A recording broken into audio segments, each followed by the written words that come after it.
Welcome back to the channel. All right, it's time for the essentials video on Kushala. You know I love this champion. So excited for her to even come into the game, and even more pumped up that I, yes, got to be part of the design process with my dear friend, Daddy Longlegs, designer of Kate Bishop, Absorberman, and Photon. The guy knocks it out of the park. But in case you don't believe me, it is right there on the champion spotlight. Special thanks to Vega of MCoC. I cannot wait to show you how to play this champion. I've shown you in Necropolis. I've shown you taking down tier 1 7-star Maestro bosses. We've been doing battlegrounds. We've been doing the whole things. Now it's time to learn how to play her. There are timestamps in the description so you can jump to any part of her abilities, the relics, the whole thing that you want to get to. But in my opinion, at least once, watch this video in its full duration. Make sure you give it a like, a thumbs up, and a share. All right, let's get to it. Okay, my excitement and love for her is not enough. Why do you want her? Why do you rank her? What are her strong points?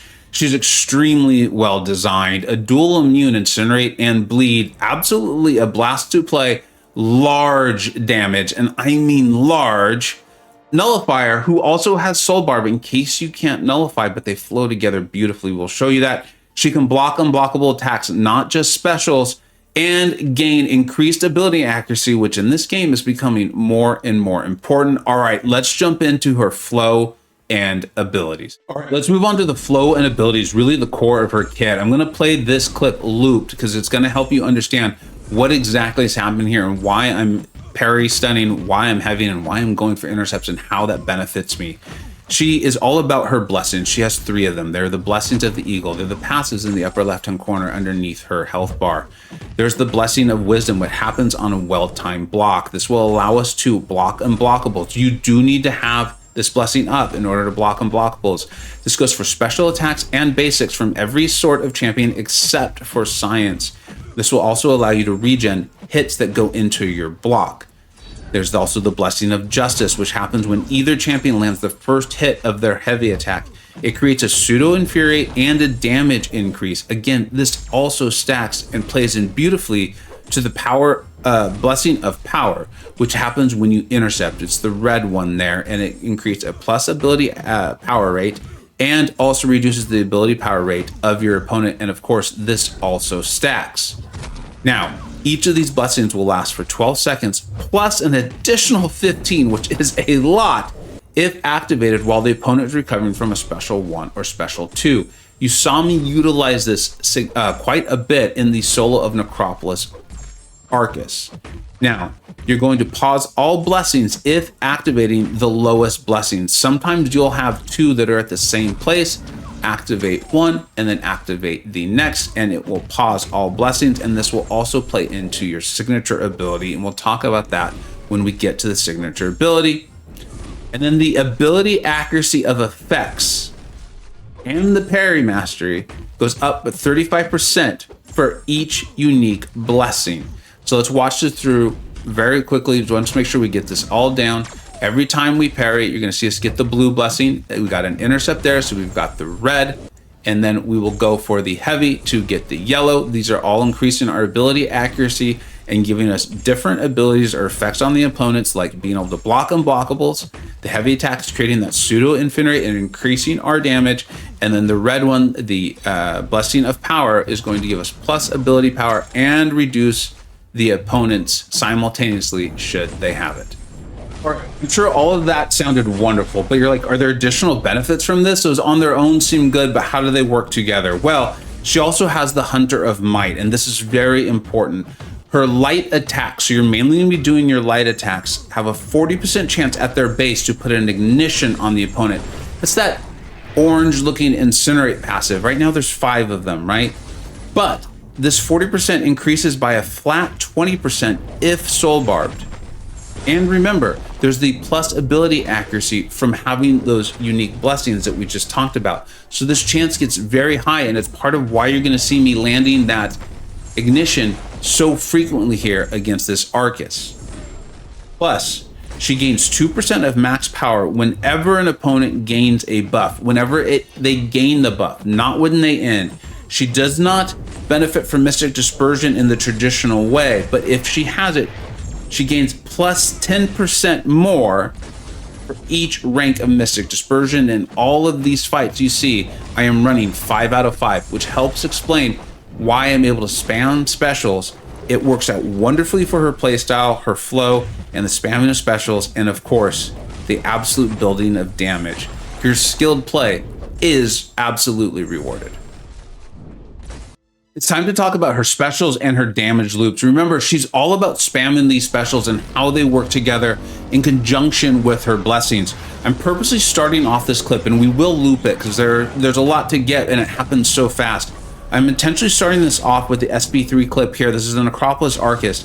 The reason we threw the SB3 is it increases the duration of future blessings. So all blessings that come up that you create after you've thrown that special 3 by 4 seconds. That is sizable, and you can do this 3 times. And it also places a degen debuff for each active blessing when I threw the special 3. You'll see it again when we throw the special 3. You'll see the degen come up, and it's very helpful, and you'll see how it connects with the SP1. The reason I see you doing this is maybe longer fights. Maybe your Kushala is not awakened, and or if for some reason you've taken to a fight where your opponent is buff or nullify immune.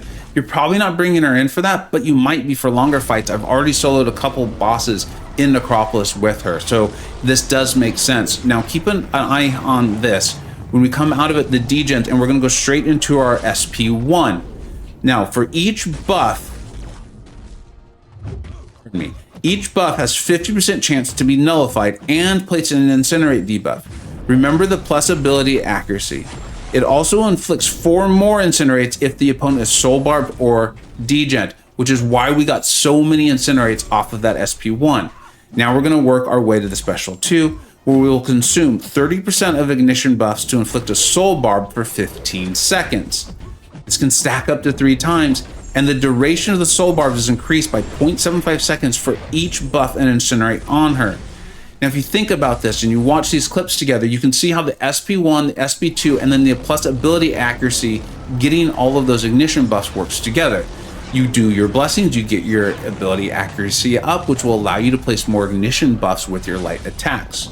The special 1 nullifies them and places the incinerates. The special 2 then places the soul barb, which gets additional benefits or more powerful based on how many incinerates you had on, and then you move back to your special 1, which again is made more powerful by the soul barb. It's a beautiful, beautiful loop where depending on the fight, you can throw just special 1s, you can throw just special 2s, but if the opponent can be nullified, is not incinerate immune, and isn't shrugging your soul barb, you can alternate between the SP1 and the SP2 and just be concentrating on keeping up your blessings, giving you more ability accuracy, giving you more healing back on block, giving you a more aggressive opponent so you can land your intercepts. It really flows together very, very well. If anyone is hesitant to take her on because they know she has a high skill floor or a high skill ask, I really could not urge you more.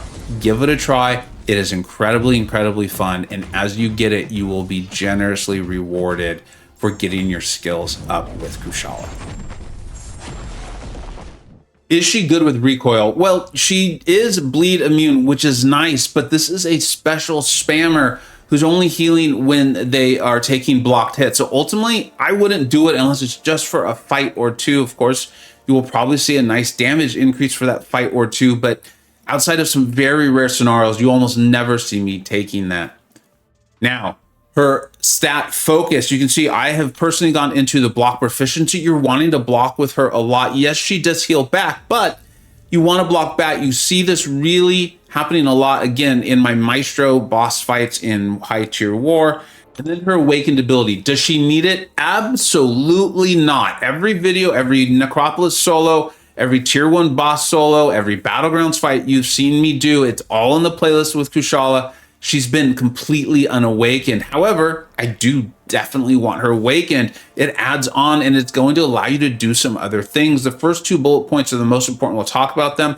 The first one, the pause on activating the blessings with the fewest stacks lasts for an additional 1 to 5 seconds. And we talked about going to the SP3, how can kind of offset this a little bit, but any sort of pause is going to be very, very helpful, right? So getting from 1 to 5 seconds more, that's great.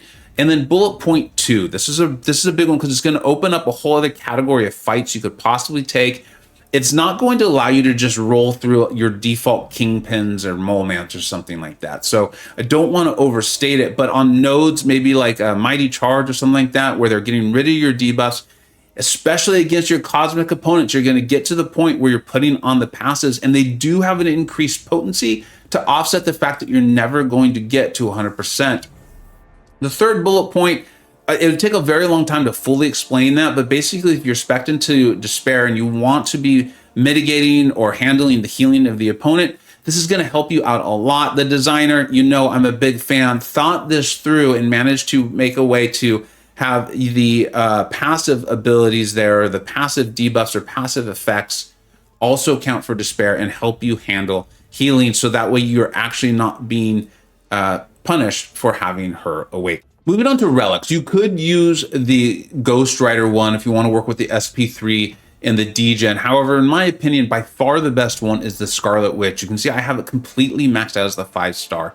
It has this 4.6.2 ability power rate, which we've talked about. You can see why that'd be really nice for her. And then the gaining a bar of power while not attacking or being attacked increases hit damage or special attacks by 230. That's all really good. Don't get me wrong. None of that is bad, but she's gaining a lot of power as it goes. Here's the things that I think are really beneficial and why I was so excited to get it.